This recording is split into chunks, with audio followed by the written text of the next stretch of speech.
तिच्या लेकींना शिक्षण द्यायला सुरुवात झाली.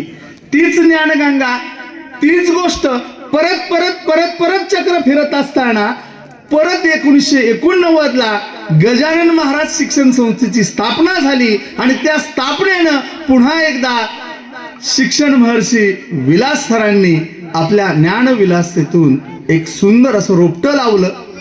ते रोपटं लावता लावता छोटस रोपटं लावलं आणि परत एकदा ओतूर मधूनच ज्ञानगंगा तुकोबाच्या आणि ज्ञानदेवाच्या आळंदीपर्यंत आपण पोहोचवली. आपल्या कार्याला मनापासून धन्यवाद. हा योगायोग आहे का?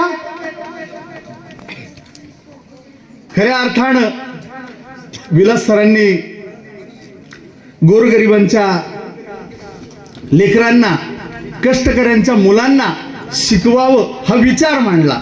विशेषपणे महिला शिक्षण. मला वाटतं महिलांसाठी शिक्षण, सर्वांसाठी शिक्षण. खूप छान टॅगलाईन किंवा त्यांनी घोषवाक्य संस्थेसाठी ठेवलं आणि मला त्यात हे पुस्तकातलं हे वाक्य खूप आवडलं. हे प्रार्थना सर, खऱ्या अर्थाने सरांचा 90 सालचा जो विचार आहे तो विचार त्या ठिकाणी रुजलेला मला दिसतोय. म्हणून सरांसाठी सुद्धा अभिवादन करतो. भाषा आमची अमृतश्रेष्ठ ज्ञानोबाची, आमच्या देहात झुलते पालखी तुकोबाची. साच आणि मवाळ मितुले परी रसाळ, शब्द जैसे कल्लोळ अमृताची अमृतवाणी. ज्या संतांनी वर्षवली ती संतवाणी आणि संत भूमीला वंदन करतो. कार्यक्रमाचे अध्यक्ष हेलिकॉप्टर सरपंच जालिंदर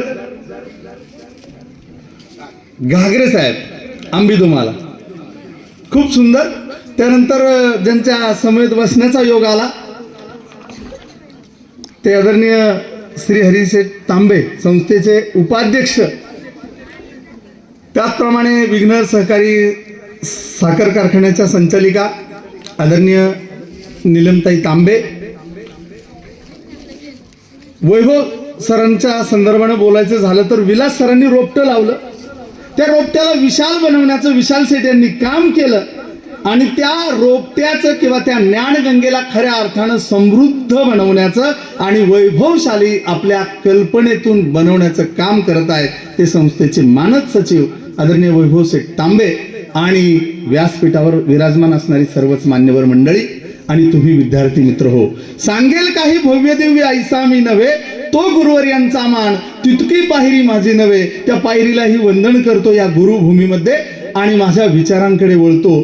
मित्रांनो, फक्त मोजून 10 मिनिटं मी तुमच्यासाठी घेणार आहे. चालेल? चालेल? माझा आवाज जरा आपले मनके ती जागेवर का पहा, जरा सरळ बसा. सरांनी घेतलेलाच विषय सर पुढे घेऊन जातो मी. आज खूप सुंदर दिवस आहे. सावित्रीबाई फुले यांची जयंती आणि त्याचबरोबर बालिका दिन आणि महिला मुक्ती दिन आहे आज त्यांच्या कार्यामुळं. खरं तर मित्र हो, एकच वाक्य आणि एकच वाक्य होती मी माझं भाषण पुढचं 10 मिनिटाचं घेणार आहे.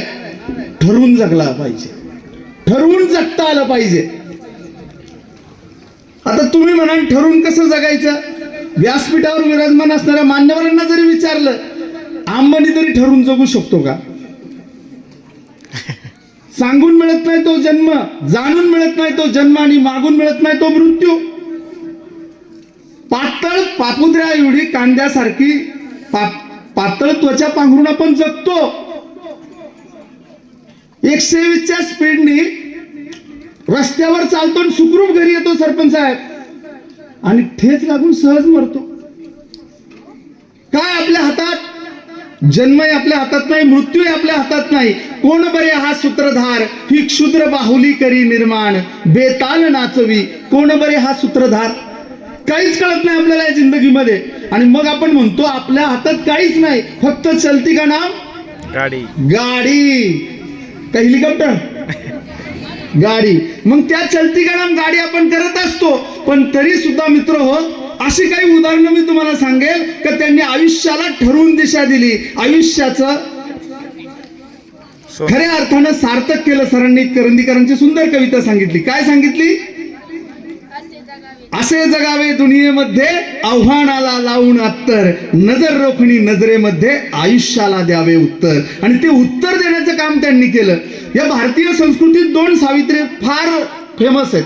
ओतूरमध्ये पण भरपूर असतात, पण 2 सावित्री फार फेमस आहे. ज्या सावित्रींनी ठरवून जगायचं ठरवलं. पहिली सावित्री हे सत्यवानाची आणि दुसरी सावित्री हे ज्योतिबाची. माहिती आहे तुम्हाला सत्यवान सावित्रीचं स्टोरी? माहिती आहे तुम्हाला? मी स्टोरी सांगणार नाही, कारण स्टोरी सांगायचा वेळच आपल्याकडे नाही. पण मित्र हो, सत्यवानाची सावित्री करते काय? तिचा पती गेल्यानंतर काय केलं? वडापाव केला ना तिनं. मग वडाला फेऱ्या घातलं की नाही, आणि आपल्या पतीचे प्राण परत मिळवले. आणि दुसरी सावित्री अशी आहे का आपल्या पतीनं पाहिलेलं स्वप्न स्वतः उराशी बाळगलं आणि ते सत्यात उतरवण्यासाठी आयुष्य घालवलं. ती क्रांतीज्योती सावित्रीबाई फुले. ठरवून जगायचं कसं? आता साधी गोष्ट आहे, जी अडाणी स्त्री होती, अडाणी महिला होती, वयाच्या 9व्या वर्षी नायगावच्या या पाटलाची पोरगी 11 वर्षाच्या ज्योतिबाची बायको झाली. अडाणी होती, लिहिता वाचता येत नव्हतं. नवऱ्याने तिला शिकवलं. मग शिकवल्यावर तुम्ही काय म्हणसाल? त्यात काय विशेष झालं? काय शिकवलं? लिहायला वाचायला शिकवलं. पाटीवरती लिहायला वाचायला शिकवलं. त्यात काय विशेष झालं? इथं स्टेजवर बसलेल्या कन्या पा, त्या इंजिनियर झाल्या, आर्किटेक्चर झाल्या. मग त्यात काय विशेष? बरोबर आहे का चुकीचं आहे?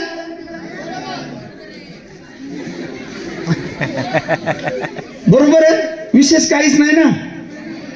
त्याने मग काय विशेष आहे मुलांनो? काय का त्या ज्योतिबानं सावित्रीला शिकवण्याचा प्रयत्न केला आपल्या बायकोला. तेव्हा असं एक अंधश्रद्धा होती, किंवा त्यांनी प्रचार असा केला लोकांनी का जर सावित्री शिकली किंवा महिला शिकली, स्त्री शिकली, तर तिनं जी लिहिलेली अक्षर आहेत ना आणि ती वाचलेली अक्षर आहे ना, त्याच्या आळ्या होतात, आळ्या, आणि त्या पतीच्या ताटात पडतात आणि ते खाल्लं की त्याचा मृत्यू होतो.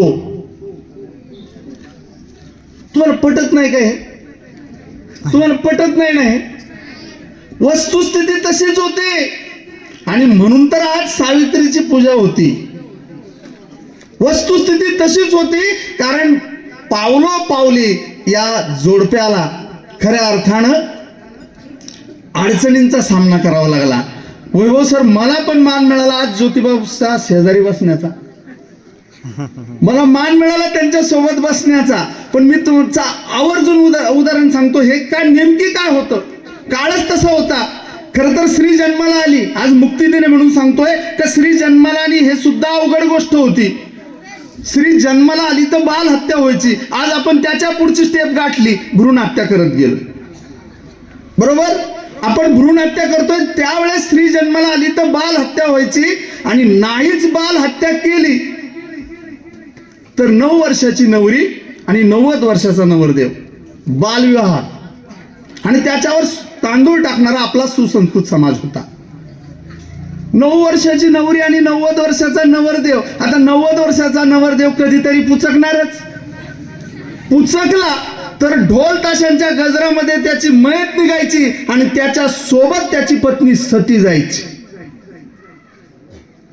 नाहीच सती गेली तर केस काढले जायचे. आहेत का कोणाचे काढलेले? ते केस काढले जायचे, ज्याला केशव पण म्हटलं जायचं. काळी वस्त्र परिधान करायची आणि अंधार कोठडीत जगणं आणि अंधार कोठडीत तिचं मरण असायचं. घरातला अंधारा कोपरा हेच तिचं आयुष्य असायचं. तिनं तोंड जर एखाद्याला दाखवलं तर ही अपशकुनी बाई दिसली म्हणायचं. काकस्पर्श चित्रपट पाहिला मुलांना तुम्ही? काकस्पर्श चित्रपट पाहिला का? जरा पहा, त्याच्यात ती अवस्था दिलेली आहे. मग मला सांगा, असं जर स्त्रीचं जगणं असेल, ढोल ताशेच्या गजरात तिनं पत्तीच्या चितेवर उडी मारायची, पटतंय का तुम्हाला?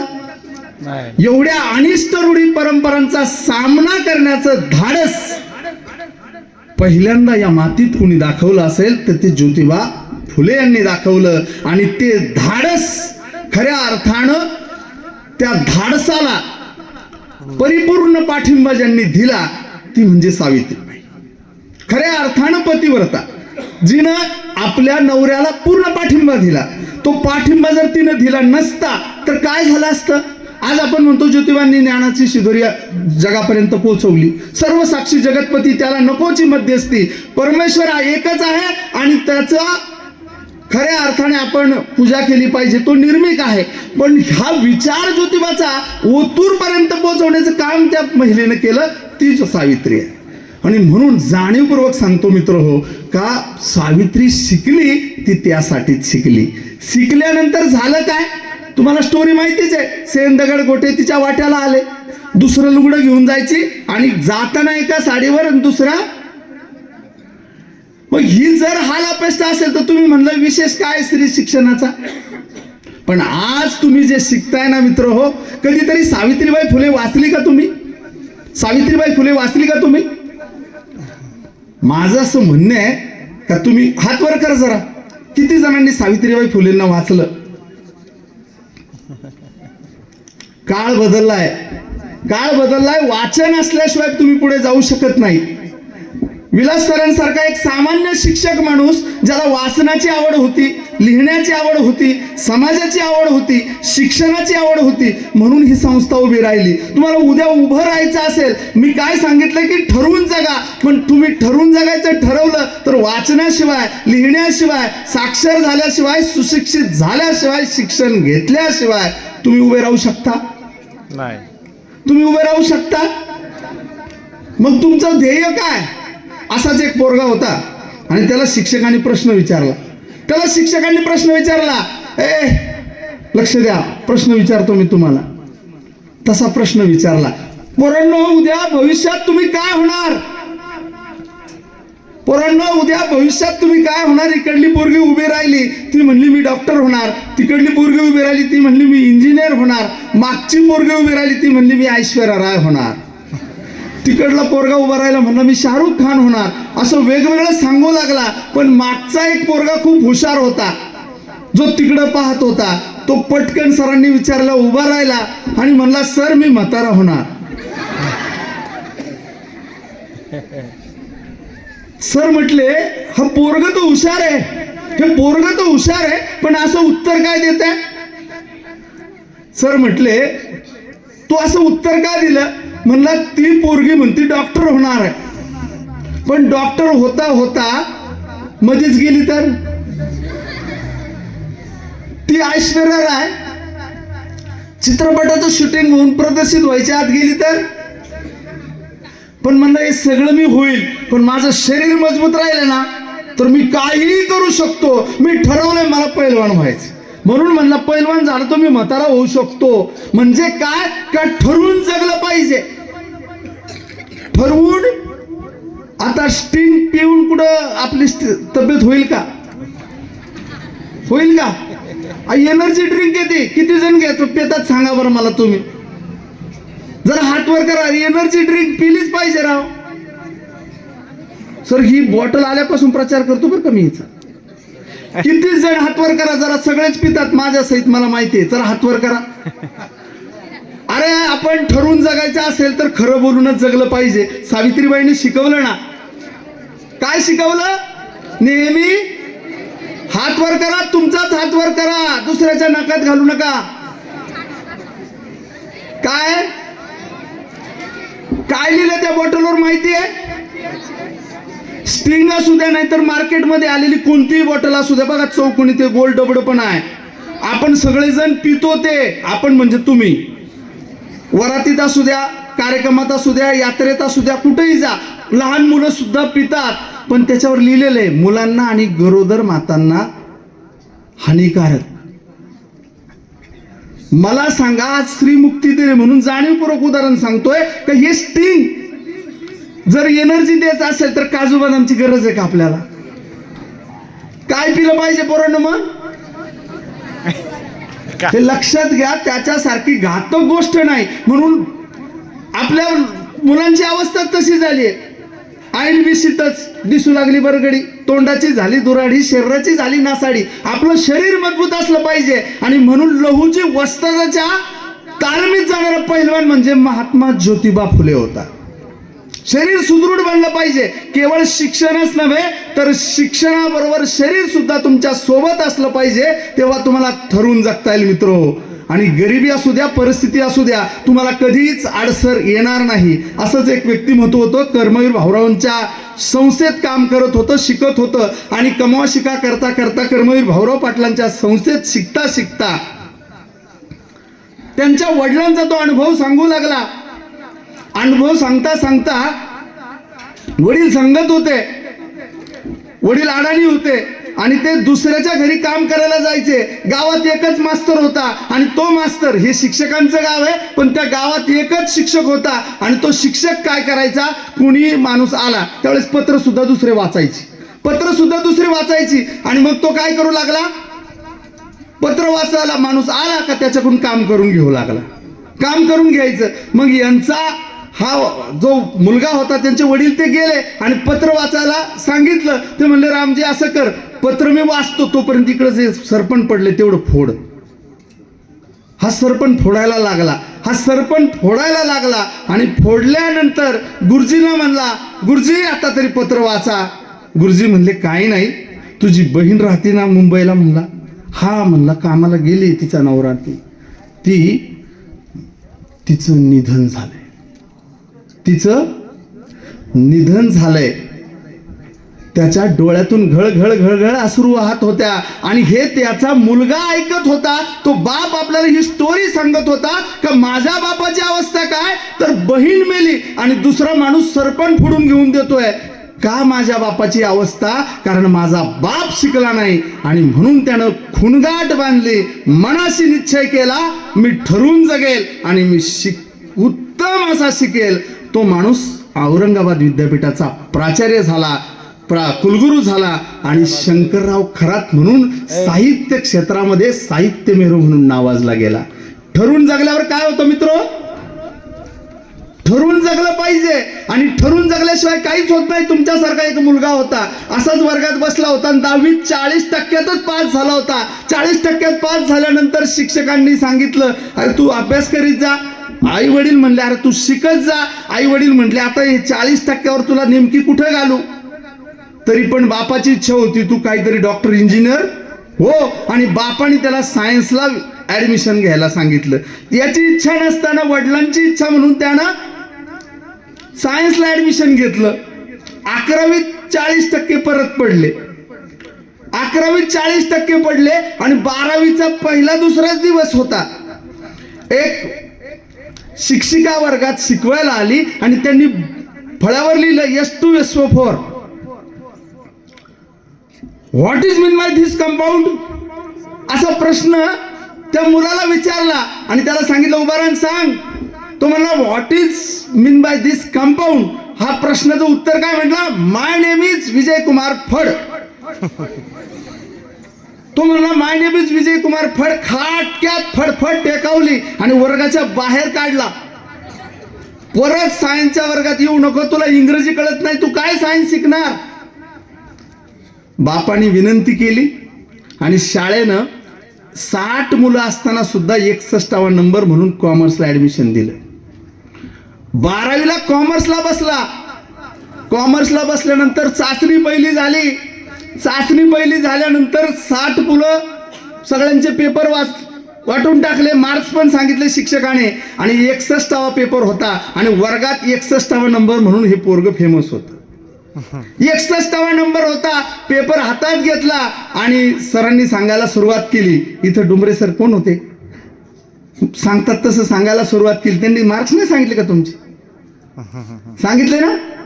त्यांनी सांगायला सुरुवात केली, आपल्या वर्गात सगळ्यात मोठं व्यक्तिमत्व जे आपल्या परिसराचं, आपल्या देशाची शान असणार आहे, तो भविष्यात सूर्य मिळवू शकतो, तो भविष्यात चंद्र मिळवू शकतो, तो भविष्यात आणखी काय काय मिळवू शकतो. आज मात्र त्यांनी पृथ्वी मिळवली आहे.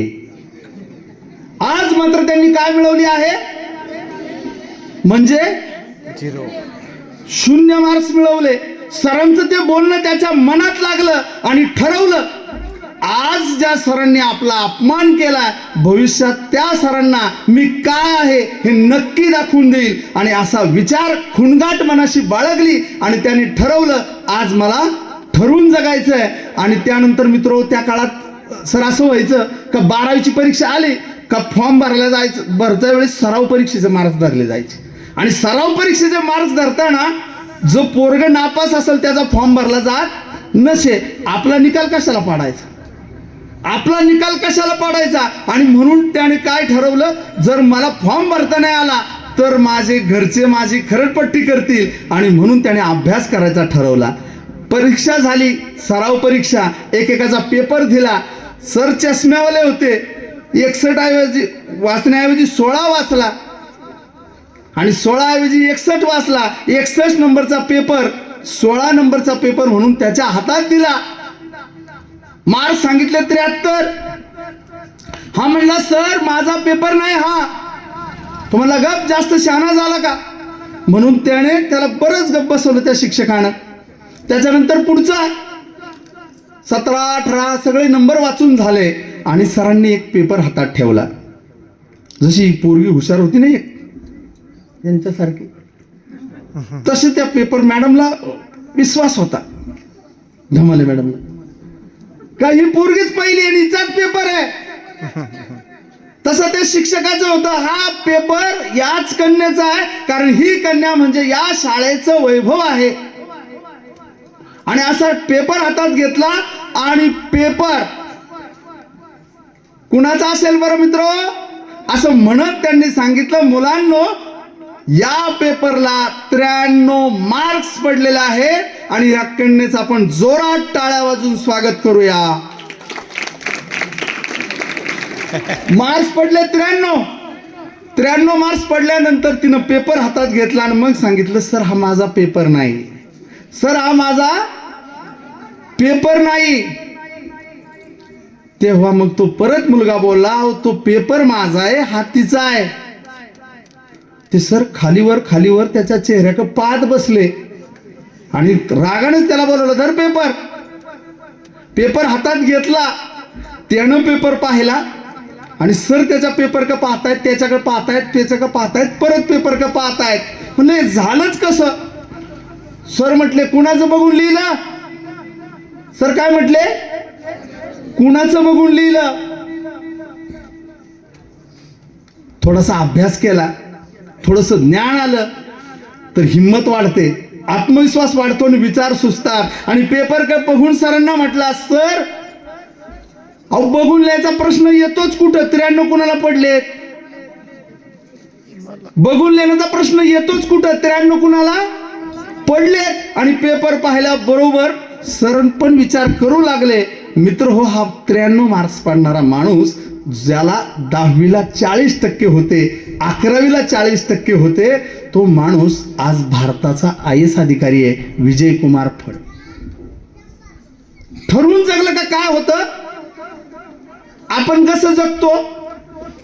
सावित्रीबाई फुले ठरवून जगल्या का मला या कन्यांचा उद्धार करायचा आहे, मला गोरगरीब अशिक्षित लोकांच्या दारापर्यंत शिक्षणाची गंगा पोहोचवायची आहे. भले लोकांनी सेन गोटे दगड गोटे मारू द्या परंतु मला या लोकांची सेवा करायची आहे. आणि मला जर या लोकांची सेवा करता नाही आली तर काय होईल. आणि म्हणून सेवेचा यज्ञ या मातीत त्यांनी पेटवला. आणि म्हणून 5 डिसेंबर 1848 ला इथं सुद्धा शाळा निघली. नव्हे 1876 ला अन्नछत्र उभं केलं इथं दुष्काळामध्ये त्या सावित्रीबाई फुलेंनी आणि महात्मा फुलेंनी. डुंगरे पाटील होते. खरं तर ओतूरचा इतिहास सांगायला वेळ आपल्याकडे नाही पण शेवटचं उदाहरण सांगतो. चालेल सर वेळेची मर्यादा मला सांगा. आता आलोच तर ओघाणी जाऊया तिथपर्यंत. 1876 ला दुष्काळ पडला. इतका भयंकर दुष्काळ होता की माणसं मरत होती, जनावर सुद्धा मरत होती, लोक जनावर खायला लागली होती. आणि त्यावेळेस अशी घटना घडली की सावित्रीबाई फुलेंनी जसं पुण्यात अन्नछत्र सुरू केलं होतं तसं इथं सुरू केलं होतं. हे अन्नछत्र सुरू करत असताना एक ट्रक धान्य आणलेलं होतं. ते धान्य आणल्यानंतर ब्रिटिश अधिकाऱ्यांना वाटलं का हे लपवीच आहे, चोरीच आहे. म्हणून लोकांना शिक्षा पण झाली, कारण हे धान्य पळून आणले, कारण त्यावेळेस खायलाच दाणा नव्हता. मग अशा अवस्थेत महात्मा फुलेंनी आणि सावित्रीबाई फुलेंनी ब्रिटिश अधिकाऱ्यांना खरमरीत पत्र लिहिलं आणि मग भाऊ पाटलांचा गौरव आणि बाकीच्या गोष्टी पुढे झाल्या. ते पत्रच खूप छान होतं. मला सांगायचं काय मुलांनो, की जी बाई पुण्याहून इथे येते आणि आपल्या अन्नाचा विचार करत असते, तिचं जगणं किती सुंदर असेल आणि किती तिच्या पुढे ध्येय असेल. म्हणून आज तिची जयंती आहे, म्हणून स्त्रीमुक्तीचा दिवस आहे. आपण स्वतःला तर मुक्त करू शकतो. सरांनी सांगितल्याप्रमाणे आव्हानं लावून तर स्वतःसाठी आव्हान उभं करा, स्वतःसाठी जगा आणि स्वतःचं आयुष्य सुंदर करता करता जग सुंदर केल्याशिवाय राहत नाही. आणि त्या माऊलीनं जग सुंदर केलं, म्हणूनच तर शिक्षणाचे धडे आणि शिक्षणाची गंगा आज आपण इथं पाहत आहोत. त्याही पुढे जाऊन सांगायचं झालं तर मध्यंतरी बरेच सर्टिफिकेट वाचली कोविड-19ला. सर कोविड-19ला भरपूर सर्टिफिकेट वाचली, कोविड योद्धा म्हणून. पण 1896-97 पुण्यामध्ये प्लेग आला. 1896-97 वर्ष होतं, पुण्यामध्ये प्लेग आला. अनेकांनी गावाच्या गावं सोडली, पुण्याचा परिसर सोडला. त्यावेळेस पुण्याची लोकसंख्या होती 1 लाख सुमारे, आणि 1 लाख लोकसंख्येचं पुणे उंदरापासूनच तो झाला ना. आता एवढा वेळ माझ्याकडे नाही, पण एवढंच सांगतो तुम्हाला, त्या प्लेगनी म्हणजे काखेत गाठ यायची आणि गाठ आली समजलं का माणूस मरायचा, आणि त्याला घेऊन जर गाडायला गेलं खड्ड्यामध्ये तर मागून निरोप यायचा, अरे थांब आणखी एक मेलाय, खड्डा गाडू नकोस.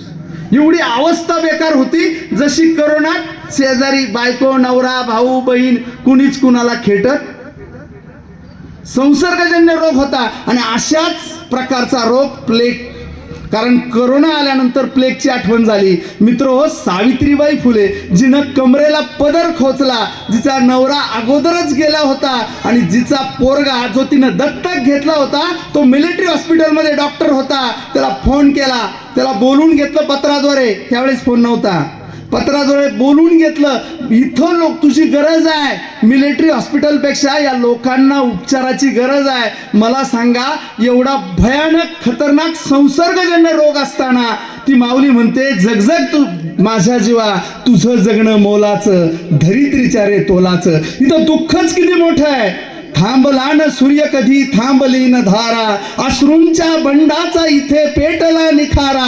इथं हा निखारा पेटलाय, तो आपल्याला विझवायचा आहे, यांचे अश्रू पुसायचेत आपल्याला. आणि म्हणून ती आपल्या मुलाला बोलवून घेते, आणि बोलवून घेतल्यानंतर एक पांडुरंग कोंडाजी गायकवाड नावाचा मुलगा जो कोंडव्याला होता, त्या मुलाचा निरोप आणि बातमी कळते का मला कोणीच वाचवत नाही, मला कोणी डॉक्टरकडे नेत नाही, आणि कोणीच त्याला डॉक्टरकडे नेत नाही. तेव्हा ही माऊली कमरेला पदर खोचते, पुण्यापासून 10 किलोमीटर अंतरावर असणाऱ्या कोंडव्याला जाते, स्वतः मुलाला उचलून आणते आणि त्याच्यावर उपचार करते. मित्र हो, मुलगा वाचला जातो, परंतु त्या प्लेगच्या साथीमध्ये सावित्रीबाई फुलेंना प्लेग नावाचा रोग होतो. प्लेग नावाचा रोग होतो आणि त्यातच त्या माऊलीचा अंत होतो.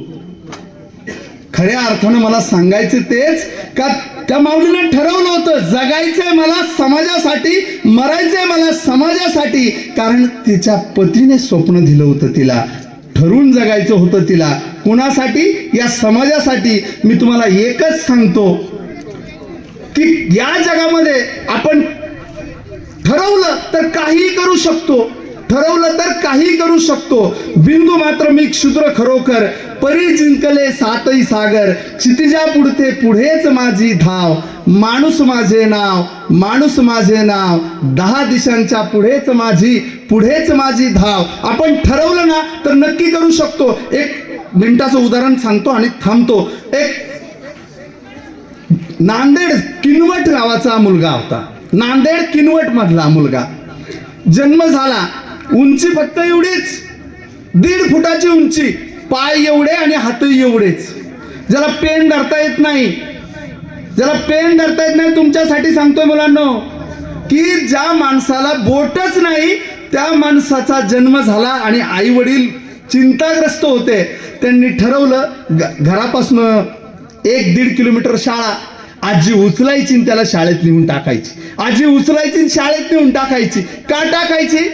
तो घरीच या मुलाला काय व्हायचं तिची चिंता खूप मोठी होती. आणि बाप मात्र म्हणायचा, आता 6 वर्षाचा झालाय तो, 7 वर्षाचा झालाय तो, आई तो त्याच्या पायानं जाईल, तू त्याला नेऊ नको. कारण त्याला लढायला शिकवलं पाहिजे, त्याला स्वतः जगता आलं पाहिजे. तू किती दिवस त्याला उचलून नेशील? बापाच हे वाक्य मुलगा ऐकत होता. आणि शाळेत बसल्या बसल्या तो लोकांचं मुलांचं ऐकायचा. अरे याला हात नाही, पाय नाही, हा कशासाठी येतो शाळेत? लोक पोरं त्याची टवाळकी करायची, टिंगल उडवायची. आणि असं करता करता एक वर्ग तो शिकत गेला. वाकडं तिकडं का होईना लिहित गेला. बोटात पेन धरता येत नसला तरी प्रयत्न करत गेला. आणि त्या प्रयत्नानं तो इतका शिकला की 10वी पास झाला, 12वी पास झाला. आणि मग विचार करू लागला, ओतूरमध्ये शिकलो मी, आता ओतूरमध्ये शिकलो, माझं आता हॉस्टेल संपलं, इतर गोष्टी संपल्या, आता मला स्वतःच्या पायावर उभं राहण्यासाठी काहीतरी केलं पाहिजे.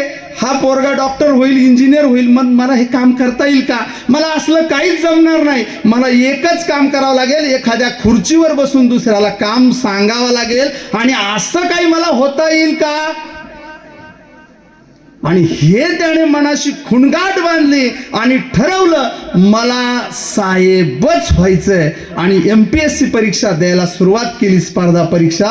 आणि महाराष्ट्राचा ट्रेझरी ऑफिसर म्हणून प्रकाश पांडुरंग राठोड 1.5 फुटाचा हा माणूस आज स्पर्धा परीक्षा पास आहे. माणूस काय करू शकतो ठरवलं तर? फक्त मित्र हो, काय केलं पाहिजे? छोट्याशा झऱ्याचं रूपांतर नदीत होतं, एखाद्या सुंदर अशा छोट्याशा वाऱ्याच्या झुळकेचं रूपांतर वादळात होतं.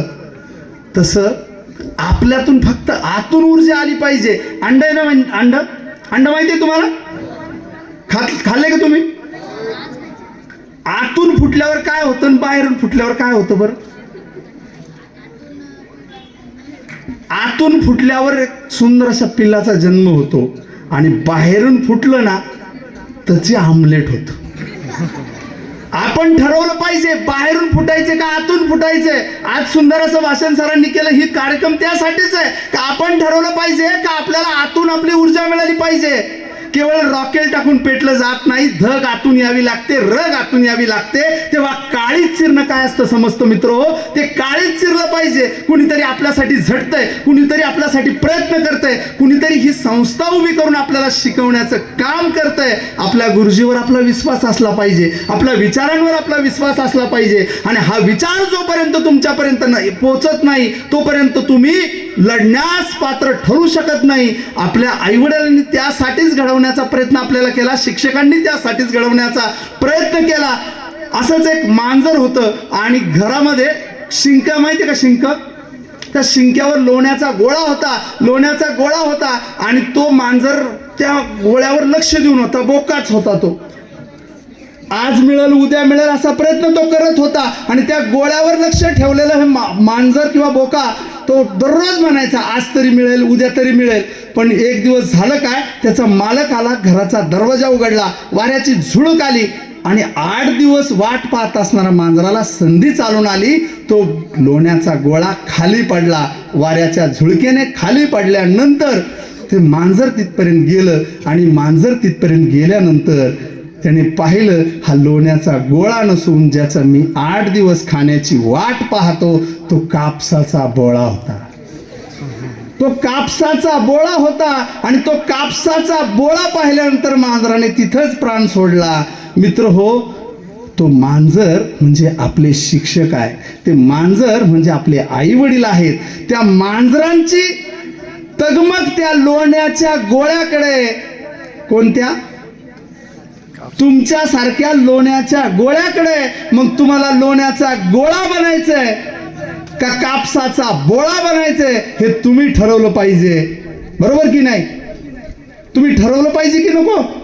आणि म्हणून आपले कितीही जग तुम्ही निर्माण करण्याचा प्रयत्न केला तरी जग तुमच्या मुठीत आलं तरी आपण आईवडिलांच्या मिठीत असतो आणि म्हणून त्यांच्यासाठी जगण्याचा प्रयत्न करा, एवढंच या निमित्तानं सांगतो. सावित्रीबाई फुलेंनी खऱ्या अर्थानं अर्थ दिला. विद्येविना मती गेली, मतीविना गती गेली, गतीविना क्षुद्र खचले, इतके अनर्थ एका अविद्येने केले. फक्त शिकून साक्षर होण्यापेक्षा शिकून आपण नक्की काहीतरी होऊ हा विचार बाळगा आणि ठरवून जगायला शिका, एवढंच या निमित्तानं सांगतो. सरांनी मला संधी दिली, त्या निमित्तानं तुमच्यासमोर बोलण्याचा प्रयत्न मी केला. खरं तर मला काही माहिती नाही, परंतु मी बोलण्याचा प्रयत्न केला.